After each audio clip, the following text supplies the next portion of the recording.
नमस्कार दोस्तों, स्वागत है हमारे चैनल पर। भारत के संविधान में कुल 26 भाग हैं। आज हम सिर्फ भारत के संविधान के भाग 1 के बारे में जानेंगे। तो चलिए शुरू करते हैं। अच्छा, एक सवाल है। जो भारत का नक्शा हम और आप आज देखते हैं, क्या वो हमेशा से बिल्कुल ऐसा ही था या क्या उसे बदला भी जा सकता है? चलिए आज पता लगाते हैं। और कहीं और से नहीं, हम सीधे चलेंगे भारत के संविधान के पास और समझेंगे कि हमारे देश की सीमाओं और राज्यों की असली बुनियाद है क्या। हमारे संविधान की जो पहली लाइन है ना, वो अपने आप में ही बहुत पावरफुल है। वो कहती है, इंडिया यानी भारत राज्यों का एक संघ होगा। बस ये एक लाइन, यही एक वाक्य पूरे देश के स्ट्रक्चर को डिफाइन कर देता है। तो चलिए सबसे पहले इसी लाइन को पकड़ते हैं और इसे समझने की कोशिश करते हैं। हमारा पहला सेक्शन है भारत राज्यों का संघ। यहां हम संविधान के आर्टिकल 1 को आप कह सकते हैं डी कोड करने वाले हैं। तो ये जो शब्द हैं राज्यों का संघ, इनका मतलब क्या है? क्या इसका मतलब बस ये है कि कुछ राज्य साथ आ गए और एक देश बन गया? नहीं, बिल्कुल नहीं। इसका मतलब बहुत गहरा है। इसका मतलब है कि भारत एक अटूट संघ है, एन इंडिस्ट्रक्टिबल यूनियन। और सबसे ज़रूरी बात, किसी भी राज्य को इससे अलग होने का कोई अधिकार नहीं है। ये कोई डील या एग्रीमेंट नहीं है राज्यों के बीच। ये अपने आप में एक मुकम्मल, एक पूरी इकाई है। तो फिर भारत की टेरिटरी में यानी उसके क्षेत्र में क्या क्या आता है? आर्टिकल 1 के हिसाब से इसमें 3 चीज़ें शामिल हैं। पहला, हमारे सारे राज्यों के इलाके।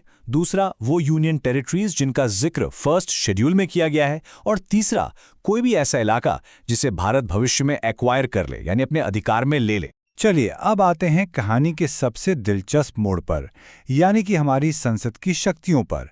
यहाँ हम ये जानेंगे कि भारत के नक्शे को असल में कैसे बदला जा सकता है। जी हाँ, आपने सही सुना, हमारा संविधान इसकी पूरी इजाज़त देता है। देखिए, आर्टिकल 2 हमारी पार्लियामेंट को ये पावर देता है कि वो कानून बनाकर देश में नए राज्यों को शामिल कर सकती है या नए राज्य बना भी सकती है। पर ध्यान रहे, ये पावर उन इलाकों के लिए है जो पहले से भारत का हिस्सा नहीं है। लेकिन सवाल ये उठता है कि उन राज्यों का क्या जो पहले से ही भारत का हिस्सा है? क्या पार्लियामेंट उनके साथ भी कुछ कर सकती है?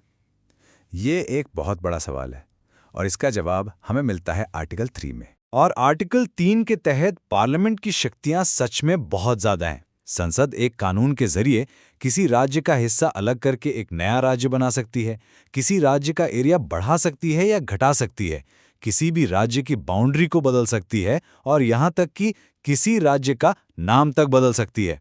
तो अब आप सोच रहे होंगे कि क्या संसद ये सब बस अपनी मर्जी से कर सकती है? तो इसका जवाब है नहीं। इसके लिए एक पूरा प्रोसेस है, एक प्रक्रिया है।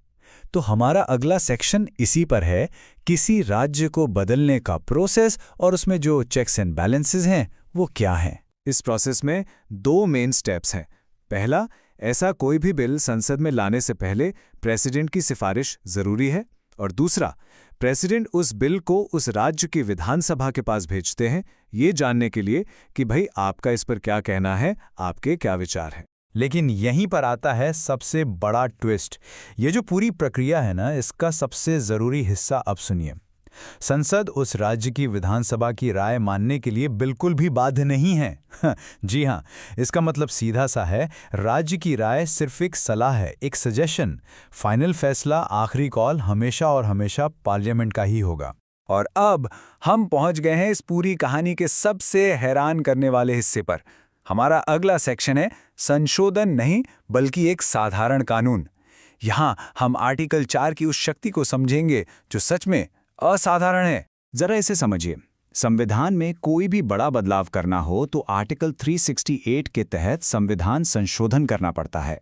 इसके लिए संसद में स्पेशल मेजॉरिटी चाहिए होती है, जो कि काफ़ी मुश्किल प्रक्रिया है। लेकिन किसी राज्य की बाउंड्री बदलने या नया राज्य बनाने जैसे बड़े काम के लिए आर्टिकल 4 कहता है कि सिर्फ एक सिंपल मेजॉरिटी चाहिए, बिल्कुल वैसे ही जैसे कोई आम सा कानून पास किया जाता है। और ये मैं अपने मन से नहीं कह रहा हूं, ये सीधे सीधे संविधान में लिखा है। आर्टिकल 4 का क्लॉज 2 साफ साफ कहता है कि इस तरह का कोई भी कानून आर्टिकल 368 के हिसाब से संविधान का संशोधन नहीं माना जाएगा। सोचिए ये कितनी बड़ी पावर है। तो इस पूरी बातचीत का निचोड़ क्या है? चलिए मेन पॉइंट्स को एक बार फिर से देख लेते हैं। पहला, भारत राज्यों का एक अटूट संघ है। दूसरा, संसद किसी भी राज्य को बना सकती है, मिटा सकती है या बदल सकती है। तीसरा, इस काम के लिए उस राज्य की सहमति की कोई ज़रूरत नहीं है। और चौथा, ये जो इतनी बड़ी पावर है, इसे इस्तेमाल करने के लिए सिर्फ एक साधारण कानून की ज़रूरत है। तो आखिर में मैं आपको एक सवाल के साथ छोड़कर जा रहा हूं। ये जो पूरा सिस्टम है, ये भारत को विनाशी राज्यों का अविनाशी संघ कैसे बनाता है? मतलब एक ऐसा संघ जो कभी खत्म नहीं हो सकता, लेकिन जिसके अंदर के राज्य खत्म हो सकते हैं या बदले जा सकते हैं। जरा सोचिएगा इस बारे में।